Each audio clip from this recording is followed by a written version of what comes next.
Hello, बच्चों. Let's see the question. Figure shows a conducting rod PQ in contact with rod rail RP and SQ. देखो आपको ये PQ road दिख रही है. रेल RP और SQ पर टिकी हुई है. Which are 25 centimeter apart in uniform field of flux density 0.4 Tesla acting perpendicular to the plane of paper. ये perpendicular to the plane of paper है.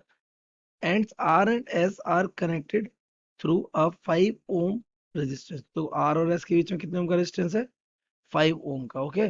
What is the magnitude and the direction of current through the 5 ohm resistor when the rod moves to the right with a velocity of 5 meter per second? Option A 0.1 ampere from R to S. Option B 0.1 ampere from S to R.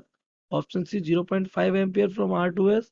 Option D 0.5 ampere from S to R. So let's see the key concept of this question. The key concept of this question is बेटा कि सबसे पहले तो आपको पता होना चाहिए motional EMF है ना. ये मोशनल ईएमएफ का ही कॉन्सेप्ट है क्या कि जब इस मैग्नेटिक फील्ड में ये रॉड यहाँ पर ये मैग्नेटिक फील्ड है यहाँ. ओके. ये जब इधर v वेलोसिटी जाएगी तो ये l लेंथ की जो रॉड है ना ये v वेलोसिटी से कितने p मैग्नेटिक फील्ड में जो जा रही है तो इसका जो ईएमएफ होता है induced EMF E is given by v l of v. ये. और जो दूसरा concept is the Lenz law. Which law? Lenz law. ये लेंज लॉ क्या कहता है? द डायरेक्शन ऑफ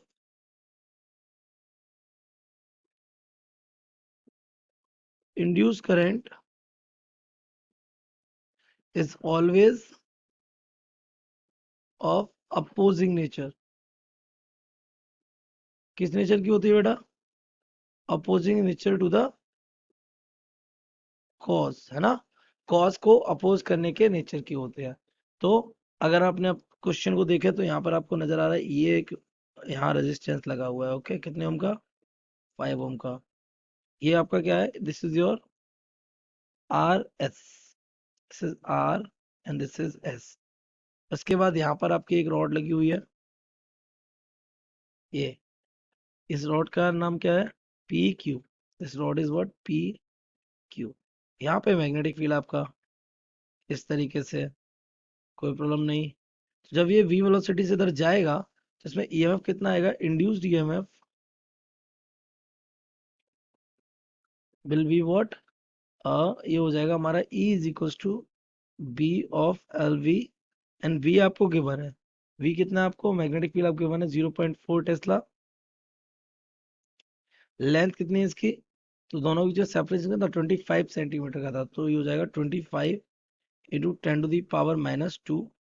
और वेलोसिटी से कितनी वेलोसिटी जा रहा है बेटा? 5 मीटर पर सेकेंड की वेलोसिटी से क्या कर रहा है? मूव कर रहा है. This is 5. तो ईएमएफ हमारा आ जाएगा बेटा 25 for 100. 1 point into 10 to the power -2 into ये हो जाएगा 5.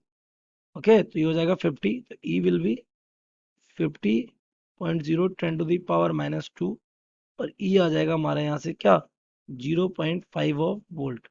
अब बात कर लेते हैं किसकी डायरेक्शन की. तो ये वेलोसिटी किधर लेके जा रही है? इसको इधर. तो डेफिनेटली इसमें करंट की डायरेक्शन ऐसी होगी बेटा इस रॉड में है ना कि वो इसको किधर लेके जाएगा? इधर फोर्स लगाएगा ना.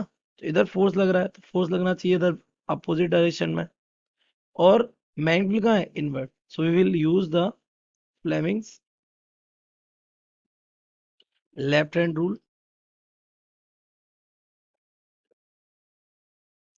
जो बताता है अगर ये डायरेक्शन ये डायरेक्शन और ये डायरेक्शन हमारी है ना. तो अगर ये डायरेक्शन हमारी मैग्नेटिक फील्ड बता रही है जो कि हमारा बताती है इंडेक्स फिंगर. ये डायरेक्शन हमारी मोशन ऑफ चार्जेस और करंट है ना. और ये अगर हमारी कौन सी फिंगर बता रही है? Middle finger. तो ये जो बेटा थंब होता है वो ये ना इसको बोलते हैं फोर्स. ये कौन बताता है? थंब. तो एक कंडक्टर पे फोर्स. तो अगर इसी तरीके से हम इस वाली कंडीशन में अपने इंडेक्स फिंगर को इन्वर्ट करें और थंब को अगर लेफ्ट में कर दें तो आपको पता है आपकी मिडिल फिंगर कहाँ हो जाएगी, अपवर्ड आ जाएगी। तो करंट एक्शन कहाँ होगी, अपवर्ड। करंट यहाँ से इस तरीके से घूमेगा, है ना। तो करंट एक्शन कहाँ से कहाँ दिख रही है, R2X। So by this rule, direction of current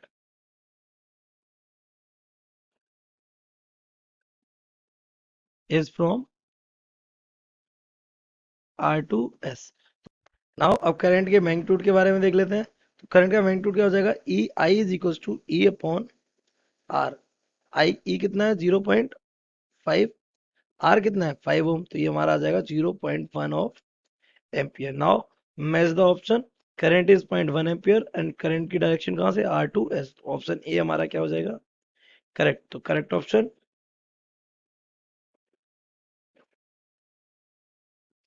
A. I hope you have understood it well. Best of luck.